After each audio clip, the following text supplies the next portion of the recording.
البانی کہتے ہیں کہ ابن تیمیہ پر حیرت و تعجب ہے، صحیح بالکل صحیح روایات کو یہ مسترد کیے جاتے ہیں، کیوں ایسا کرتے ہیں ابن تیمیہ؟ ہاں یہ بات مجھے معلوم ہو رہی ہے کہ یہ شیعہ پر رد کرتے ہوئے بہت تیزی دکھاتے ہیں۔ ہاں شیعہ اصل وجہ یہی ہے کہ شیعہ پر رد کرنا ہے، وہ جیتنے نہیں چاہیے، ہر طریقے سے ان پر جھوٹ باندھ سکو تو جھوٹ باندھو۔ صحابہ کے اوپر ان کی تنقید ہوتی ہے، صحابہ کی تو بھلے ہوتی رہے، لیکن شیعہ کے اوپر ان کے بغض کے اندر ہم نے ہر بات کہنی ہے، یہ وجہ ہے بنیادی طور پر البانی کہہ رہے ہیں کہ ابن تیمیہ بھی اس کا شکار ہو جاتے ہیں۔ میری شکایت وہ عوام اہل سنت سے نہیں ہے، سنی عوام سے میں بالکل شکایت نہیں کر رہا ہوں، میری شکایت ہے ہمارے اکابرین اور علماء اہل سنت سے۔ میں آپ کو انہی کے اکابرین سے یہ ثابت کروں گا کہ یہ شیعہ کے بغض میں کتنے حد تک آگے چلے جاتے ہیں، یہ شیعہ کے بغض میں اتنا آگے چلے جاتے ہیں کہ یہ اہل البیت کی توہین کرتے ہیں، یہ صحابہ کی توہین کرتے ہیں، صرف اور صرف اس لیے کہ انہیں شیعہ سے بغض ہے، اور کوئی وجہ نہیں۔ سلفی ہے وہابی، یہ جو آگے بڑھ چڑھ کر جو فتوے لگاتے ہیں جناب رافضی یہ تنقید صحابہ کرتے ہیں، یہ صحابہ کی برائیاں بیان کرتے ہیں، لہذا یہ یوں ہے۔ ابن تیمیہ کو شیخ الاسلام مانتے ہیں، ابن تیمیہ اور ابن حجر اسقلانی ان کو بھی شیخ الاسلام مانے۔ ایسا شیعہ عالم مجھے آپ بتا دیں، کوئی بھی آپ کو ڈھونڈنے سے بھی نہیں ملے گا کہ جو کہتا ہو کہ تبلیغی جماعت والے اپنے مراکز کے اندر فلاں بے حیائی کا کام کرتے۔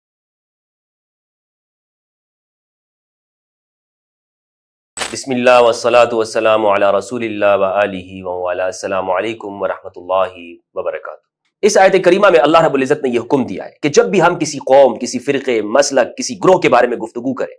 تو ہم دلائل کے ساتھ بات کریں، تعصب کی بنیاد پر نہ ہو۔ اس بات کی، اس گفتگو کی جو اساس اور بنیاد ہے وہ اللہ کو ہم اپنے سامنے رکھیں اور حقائق کی بنیاد پر گفتگو ہو۔ محض الزام تراشی کسی بھی گروہ کے بارے میں وہ نہیں کرنا چاہیے، اگرچہ ہماری اس قوم کے ساتھ دشمنی ہی کیوں نہ ہو، اگرچہ ہم یہ کیوں نہ سمجھتے ہوں کہ یہ قوم اللہ کی دشمن ہے، ہماری دشمنی کوئی معنی نہیں رکھتی۔ یہاں پر جو دشمنی کی بات کی گئی دراصل وہ دین کی دشمنی ہے، مشرک ہی کیوں نہ ہو جو ہمارا کٹر سے کٹر مخالف ہے، اس کے بارے میں بھی جب ہم بات کریں تو انصاف کے ساتھ کریں، گواہی دے اللہ کے لیے۔ لیکن افسوس کے ساتھ یہ بات کہنا پڑتی ہے کہ ہمارے ہاں اس بات کا خیال نہیں رکھا گیا،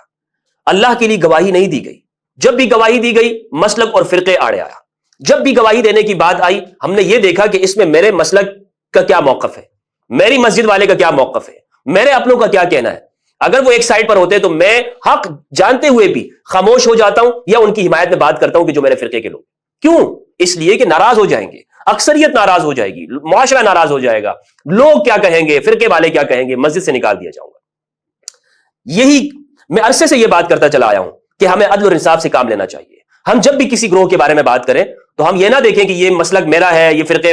والے جو ہے یہ ان سے میرا کوئی تعلق ہے، یا جس مسجد میں میں امام اور خطیب ہوں یہ کس فرقے کی ہے۔ نہیں، ہمیں یہ نہیں دیکھنا چاہیے، اللہ کے لیے گواہی دینی چاہیے۔ ہمیشہ میں نے یہ بات کہی ہے، لیکن جب میں یہ بات کرتا ہوں تو لوگ مجھے کیا کہتے ہیں کہ یہ رافضی ہے، کیا الزام لگاتے ہیں، یہ شیعہ ہے، یہ تو وہ بات کر رہا ہے جناب، یہ اتنی امت کے لوگ، یہ فرقوں والے یہ کچھ بات کر رہے ہیں جہاں سے انہوں نے تعلیم حاصل کی، ان کا موقف کچھ اور ہے، یہ نئی بات کر رہے ہیں، یہ رافضی ہے، زندیق ہے، اسلام سے خارج ہے، فتوے لگاتے ہیں جس کا مجھے کوئی فرق نہیں پڑتا۔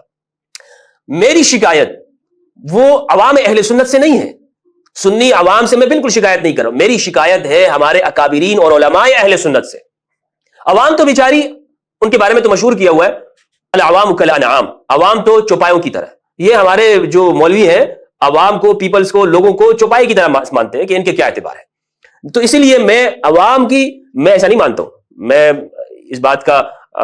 میں جب بھی مجھے کوئی موقف دینا ہوتا ہے میں اللہ کے لیے بات کرتا ہوں، اور خواہ وہ میرے حق میں ہو یا میرے موقف کے خلاف جاتا ہو۔ تو یہ کیا کرتے ہیں، یہ ہمیشہ یہ دیکھتے ہیں کہ ہمارے فرقے کا کیا موقف ہے۔ تو میری جو شکایت ہے وہ اہل سنت عوام سے ہرگز نہیں ہے، مگر یہ بناتے اس طرح ہیں، عوام کے سامنے کھڑا کرنے کی کوشش کرتے ہیں۔ ان علماء سے ہے، ان اکابرین سے کہ جو حق جانتے ہوئے بھی خاموش ہو جاتے ہیں، اپنی زبانوں پہ پردہ لگا دیتے ہیں اور چپ ہو جاتے ہیں۔ آج میں آپ کو ان علماء کی زبانی بتاؤں گا، ان کے اکابرین کی زبانی بتاؤں گا آپ کو کہ ان کے اکابرین نے مخالف فرقے جن کو یہ مخالف مانتے ہیں شیعہ کے بارے میں کیا کہا ہے۔ پچھلی جو میری ویڈیو تھی جو میں نے تکفیر پر بیان کیا تھا اس میں نے ان کے اکابرین کے فتووں سے آپ کے سامنے پیش کیا، اور آپ نے سرچ بھی کیا ہوگا گوگل کے اوپر، وہ فتوے موجود ہے، کتابوں کے اندر لکھے، ابن تیمیہ نے کیا بات کی اور تقی عثمانی صاحب نے کیا بات کی۔ آج میں آپ کو انہی کے اکابرین سے یہ ثابت کروں گا کہ یہ شیعہ کے بغض میں کتنے حد تک آگے چلے جاتے ہیں۔ یہ شیعہ کے بغض میں اتنا آگے چلے جاتے ہیں کہ یہ اہل البیت کی توہین کرتے ہیں، یہ صحابہ کی توہین کرتے ہیں، صرف اور صرف اس لیے کہ انہیں شیعہ سے بغض ہے، اور کوئی وجہ نہیں ہوتی، اور اس کے پیچھے کوئی بنیاد ہی نہیں ہوتی۔ وجہ یہ ہے کہ شیعہ کا رد کرتے کرتے اس جگہ پر آ جاتے ہیں کہ یہ اہل البیت کی توہین کر جاتے ہیں، صحابہ کرام کی تنقید کرتے ہیں، صحابہ پر تنقید کرتے ہیں۔ دوسروں کو تو یہ کہتے ہیں کہ جناب صحابہ کی تنقید نہیں ہونا چاہیے، وہ شخص زندیق ہے، مرتد ہے جو صحابہ میں تنقید کرتا ہے، ان کو کرٹیسائز کرتا ہے۔ آج میں آپ کو بتاتا ہوں کہ ان کے اکابرین نے صحابہ کی تنقید کی ہے، صحابہ کی برائیاں بیان کی ہیں، اہل البیت کی برائیاں بیان کی ہیں، اور اس کے پیچھے صرف اور صرف ایک وجہ ہے، اور وہ یہ ہے کہ یہ شیعہ کے بوکس میں کرتے ہیں،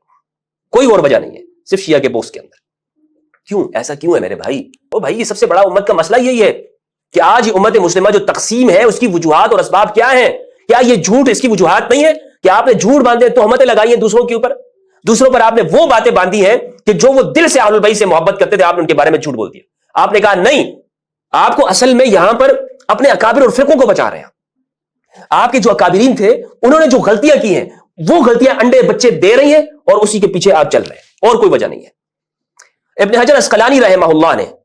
لسان المیزان، ایک حوالہ میں آپ کو یہاں سے دیتا ہوں، لسان المیزان، یہ اسماء الرجال کے اوپر لکھی گئی کتاب ہے، ابن حجر اسقلانی امیر المؤمنین فی الحدیث ہے، المتوفی سنۃ 852 ہجری رحمہ اللہ تعالی۔ لسان المیزان کے اوپر جو اس کی تحقیق کی ہے بڑے حنفی عالم ہیں، جید عالم دین عبد الفتاح ابو غدہ رحمہ اللہ،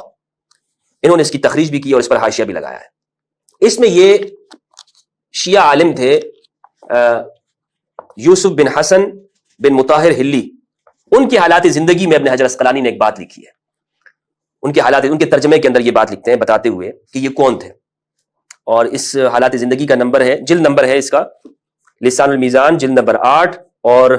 صفحہ نمبر 551، اور مطبوعہ ہے یہ المکتبۃ الوحیدیہ پشاور پاکستان، اور حالات زندگی جو نمبر بار چل رہے ہیں اس میں ہے 2619۔ ابن مطہر ہلی کہتے ہیں الرافضی المشہور، ایک مشہور رافضی، کان رأس الشیعۃ الامامیۃ فی زمانہ، وہ تھے اپنے زمانے میں شیعہ امامیہ اثنا عشریہ کے چوٹی کے عالم تھے، وَلَهُ مَعْرِفَةٌ بِالْعُلُومِ الْعَقْلِيَّةِ، اور ان کے علوم عقلیہ کے اندر بڑی ان کو دسترس ان کو حاصل تھی۔ بہرحال آگے انہوں نے ایک بات لکھی ہے، کہتے ہیں کہ ابن تیمیہ نے ان کے رد کے اندر کتاب لکھی منہاج السنت النبویہ، یہ مطہر ہلی ان کے رد کے اندر انہوں نے لکھی تھی، اور ان کے آپس میں اس طرح کے کتابی مناظرات اور گفتگو چلی تھی۔ ابن حجر کہتے ہیں وقد طالعت الرد المذکور، میں نے یہ رد دیکھا ہے، فوجدته كما قال السبکی فی الاستیفاء، تو پھر میں نے اس کو ایسا پایا جیسا کہ سبکی رحمہ اللہ نے استیفاء میں بات کہی ہے، لیکن وجدته كثير التحامل الى الغایۃ فی رد الاحادیث التي یوردها ابن المطہر، لیکن میں نے اسے پایا ہے کہ یہ سخت تعصب سے کام لیتے ہیں، انتہائی درجے کا تعصب سے، کہ یہ جب ان احادیث کو رد کرتے ہیں جو ابن المطہر ہلی نے اپنی کتاب میں ذکر کی ہے، وَإِنْ كَانَ مُعْظَمَ ذَلِكَ مِنَ الْوَاحِيَاتِ وَالْمَوْضُوعَاتِ، اگرچہ ان میں ایک بڑا حصہ جسے ہلی نے پیش کیا ہے وہ من گڑت روایتیں ہیں، یعنی کون سی روایتیں جو انہوں نے امام علی علیہ السلام کی شان میں یا امامت کے حوالے سے لکھی ہیں، تو یہ کہہ رہے ہیں ان میں اکثر اگرچہ واہی ہیں، لیکن ابن تیمیہ جب اس کا رد کرتا ہے تو ابن تیمیہ انتہائی تعصب سے کام لیتے ہیں، لَكِنَّهُ رَدَّ فِي رَدِّهِ كَثِيرًا من الاحادیث الجیاد التي لم يستحضر حالت تصنیفه موانع، یہ کہتے ہیں لیکن ابن تیمیہ نے جب مطہر ہلی کے اوپر رد کیا ہے تو انہوں نے انتہائی عمدہ روایات کو بھی سائڈ پہ کر دیا ہے، اسے بھی ان روایات کو بھی مسترد کر دیا ہے۔ ممکن ہے کہ یہ بات تصنیف لکھتے وقت ان کو مستحضر نہ ہو روایات، لأنه كان الاتساع في الحفظ، کیونکہ یہ اپنے حفظ سے زیادہ کام لیتے تھے، يتكل على ما في صدره والانسان قابل للنسيان، انسان بھول جاتا ہے چیزوں کو۔ آگے کہتے ہیں وَلَزِمَ مِن مُبَالَغَتِهِ لِتَوْهِينِ كَلَامِ الرَّافِضِيِّ الْإِفْضَاءُ أَحْيَانًا إِلَى تَنْقِيصِ عَلِيٍّ وَهَذِهِ التَّرْجَمَةُ لَا تَحْتَمِلُ إِيضَاحَ ذَلِكَ وَإِبْرَازَ أَمْثِلَتِهِ، کہتے ہیں کہ یہ جو جملہ ہے لِتَوْهِينِ كَلَامِ الرَّافِضِيِّ الْإِفْضَاءُ أَحْيَانًا إِلَى تَنْقِيصِ عَلِيٍّ، کہ یہ جب ابن مطہر ہلی کے اوپر رد کرتے ہیں تو بسا اوقات ایسا ہوتا ہے، کبھی کبھار ایسا ہوتا ہے کہ یہ امام علی کی تنقیص کرتے ہیں۔ یہ ابن حجر اسقلانی لکھ رہے ہیں کس کے بارے میں؟ ابن تیمیہ شیخ الاسلام ہے جو سلفیوں کے، ان کے بارے میں لکھتے ہیں۔ یہ کسی چھوٹے شخص کی شہادت اور گواہی نہیں ہے، یہ ابن حجر اسقلانی رحمہ اللہ کی گواہی ہے، جسے شک ہو چیک کر سکتے ہیں، دیکھ سکتے ہیں ابن حجر اسقلانی نے ابن تیمیہ، اب ان کے اوپر کیا فتویٰ لگائیں گے آپ؟ ابن تیمیہ کے اوپر فتویٰ لگائیں آپ، کہیں ان کو کہ انہوں نے تنقیص علی کی، اور یہ جو سلفی ہیں وہابی،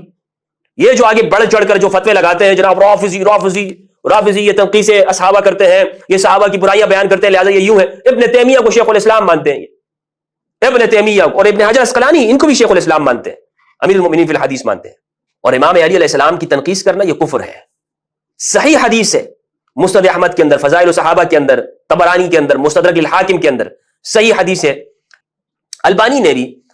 سلسلۃ الاحادیث الصحیحہ جلد 5 صفحہ 264 میں